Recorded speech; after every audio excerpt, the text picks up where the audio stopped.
अस्सलाम वालेकुम दोस्तों, मैं हूँ आपकी मेज़बान नाज़िश और नाज तहरीर की जानिब से आप सभी का खैर मकदम करती हूँ, आप सभी को खुशामदीद कहती हूँ। दोस्तों, आज आपके बीच आई हूँ लेकर एक सच्चा वाक़या। ये वाक़या मेरे नाना हुज़ूर ने मुझे बचपन के दिनों में सुनाया था और देखिए आज भी मेरे जहन में ये बिल्कुल ताज़ा है। बात है 470 हिजरी की, यानी 1078।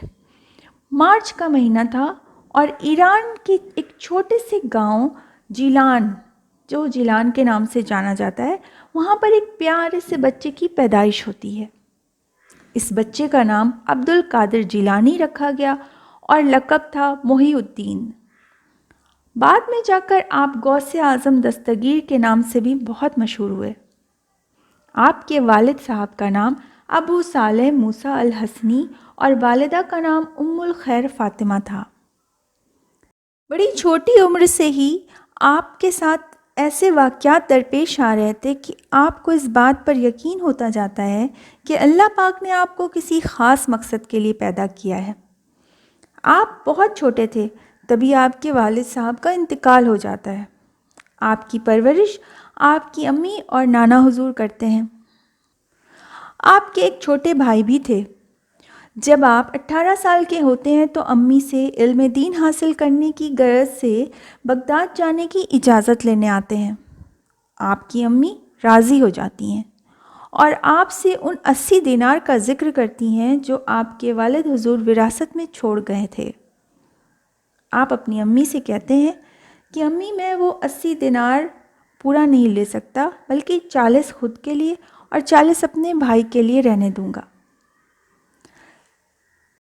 सफ़र की तैयारियां शुरू हो जाती हैं और आपके हिस्से की 40 दिनार आपकी अम्मी ओढ़ने बिछाने में काम आने वाली गुदड़ी के अंदर टाक देती हैं ताकि वो महफूज रहे। चलते वक्त अम्मी 2 बातें नसीहत करती हैं। अव्वल ये कि हमेशा सच बोलना और दूसरा कि राह रास्त पर कायम रहना। आप बगदाद के लिए काफ़िले के साथ रवाना हो जाते हैं।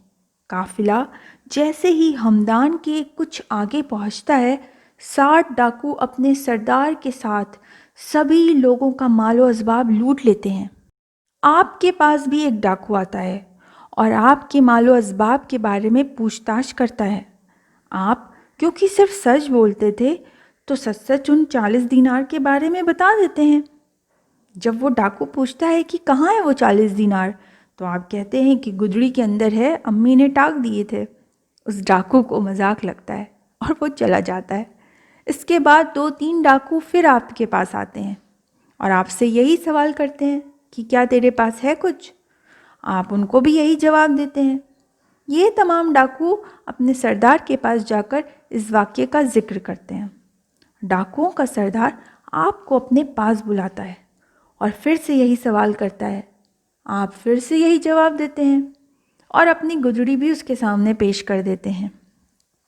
जब गुदड़ी के अंदर से वो 40 दिनार निकलते हैं तो सरदार को बड़ी हैरत होती है।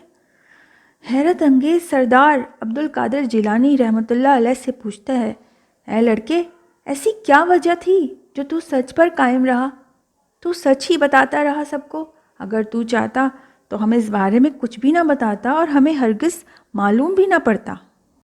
अब्दुल कादिर जिलानी रहमतुल्लाह अलैह बड़ी मासूमियत और तवक्कुल के साथ जवाब देते हैं, अम्मी ने कहा था सच बोलना, सिर्फ सच बोलना, सच पर कायम रहना, राह रास्त पर चलना, बस। फिर क्या था? ये बात सुनते ही डाकुओं के सरदार का होश उड़ जाता है। आँखों में पछतावा तारी हो जाता है।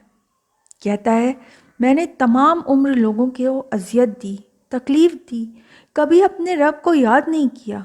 ये नहीं सोचा कि मेरा रब मुझसे किस कदर नाराज़ होगा, और तू इतनी छोटी उम्र में इस कदर अपनी माँ का फर्मा बरदार बेटा है। तू इस कदर अल्लाह पर तवक्कुल है तुझे।